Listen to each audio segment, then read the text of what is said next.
Response to intervention is a newer approach that schools are using to diagnose learning disabilities through the RTI model. A student's academic progress is monitored frequently to see if the interventions are working and are helping the student catch up with his or her peers. If the student doesn't show improved skills then with these academic interventions, then that can be viewed as evidence of a learning disability. RTI has two very specific advantages. One is that we can intervene early to meet the needs of struggling learners. And the second advantage is that RTI, the process maps out very specific instructional strategies that can benefit a particular student. And this is very helpful information to both parents and teachers to understand what is working with this particular student.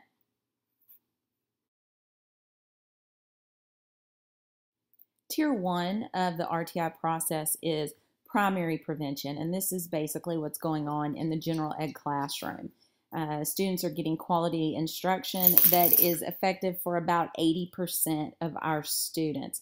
This all happens in the general education classroom, and usually our students are assessed with a benchmark about 3 times a year to see how well this type of tier is working.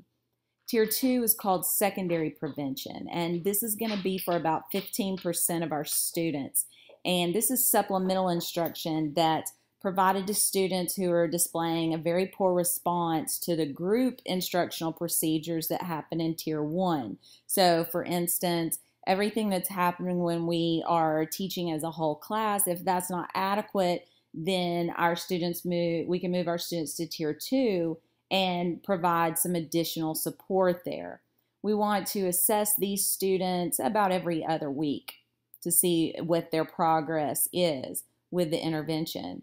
Now, Tier 3 is the highest level of intervention, and this is very intensive intervention. It's for about 2 to 5% of our students, where Tier 1 and Tier 2 was not adequate. We monitor these students once or twice a week. These students are involved in special education programs, and our special educators come in and help monitor these students to see what is working well with them. So just to get an overview, Tier 1 is universal intervention. It's available for all our students. Tier 2 is more individualized intervention. So that's when our students who need additional support are given that support. And then Tier 3 is very intensive intervention. An example of this would be a special education program. When implementing RTI, the very important thing is to adopt evidence-based intervention strategies. These are not strategies that have anecdotal evidence of working. These are research-based strategies. This slide that you're seeing now gives an idea of what one school puts in place to have different types of interventions for different tiers for their students. This can vary from school to school, and one way that you create this list of what's available is by implementing an intervention team that meets regularly on the campus and helps support teachers.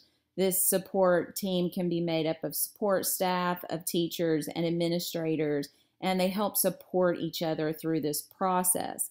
Another important way to implement RTI is to train teachers to collect data frequently so that they are monitoring the process of these interventions that are being implemented so that we can see how feasible these interventions are for students and how helpful they are.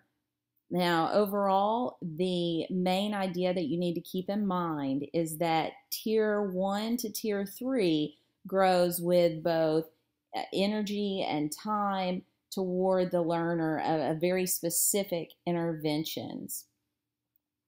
In Tier 1, keep in mind that what is happening is that all students are being addressed. In Tier 2, very individualized students are being addressed.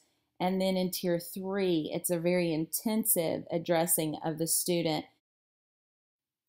This is just a brief overview of the RTI process to give you an idea of how it works. If you have further questions, just let me know.